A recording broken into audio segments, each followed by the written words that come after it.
రాధిక ఈసారి నా కోపం ఎట్లా ముంచబోతున్నావు రాధిక చెప్పు. రాధిక ఎవరు? నా పేరు రాధిక కాదు, నా పేరు లిల్లీ. నీ పేరు లిల్లీ ఏమో గాని నువ్వు మనిషివైతే 100% రాధికవి. నువ్వు ఒక రాధికా జాతికి సంబంధించిన ఆడపడుచువి. నువ్వు మీరందరూ కూడా ఒక రాధికా ఇన్స్టిట్యూట్ ఆఫ్ టెక్నాలజీలో స్టూడెంట్స్. మీరు ఆ కాలేజీ ఉండదు, అది ఆడేనో గుట్ట మీద ఉంటుంది. అది ఆ గుట్ట మీద లైన్గా రాధికారందరూ నుంచి ఇట్లా బైనాక్యులర్స్ తీసుకొని చూస్తుంటారు. ఇల్లు లాంటి లప్పగా లేడున్నారు, ఓన్ అవలాగని చేద్దామని చెప్పి. చాలా పెద్ద కాలేజీ అంటే కదా మీది. నేను పోయినసారి నేను మీ సూపర్ సీనియర్ ఒక ఆమెను కలిసిన రాధిక. చాలా బాగా ర్యాగింగ్ చేసింది, నన్ను చాలా ఎంజాయ్ చేసిన. నేను ఇప్పటికీ మాట్లాడుకుంటారు దాని గురించి.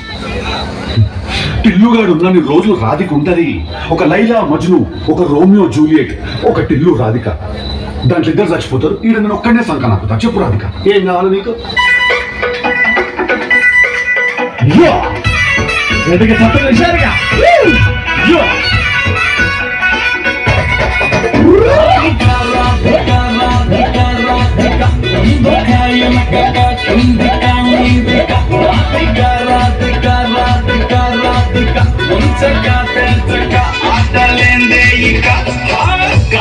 కళ్ళతోటి కట్ట వేసావే నువ్వు, సుట్టిగా చూసి దిల్లు టైట్ చేసావే, మంత్రాలేవో వేసి హ్యాక్ చేసావే, ఎలికెట్ మైండ్ మొత్తం బ్లాక్ చేసావే, చక్కర్లు కొడుతున్నా కుక్క పిల్లలాగా, నువ్వేసే బిస్కెట్లకు మరిగానే బాగా, స్వాగత్తు గుంజుతున్న సంచి పోరలాగా, నన్నడిపిస్తున్నావే గిల్ల గిల్ల కొట్టుకుగా,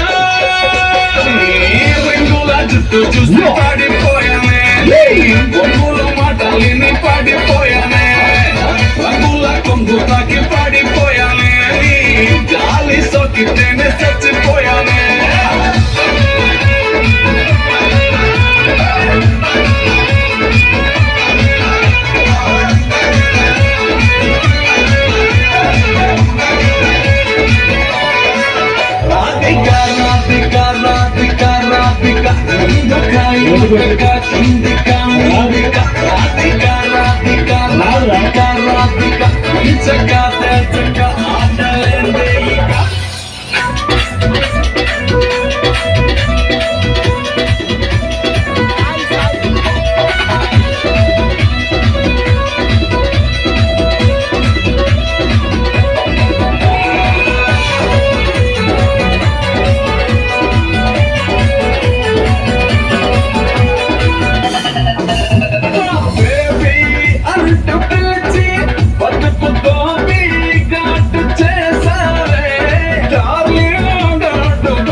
పతంగుల పై లేపి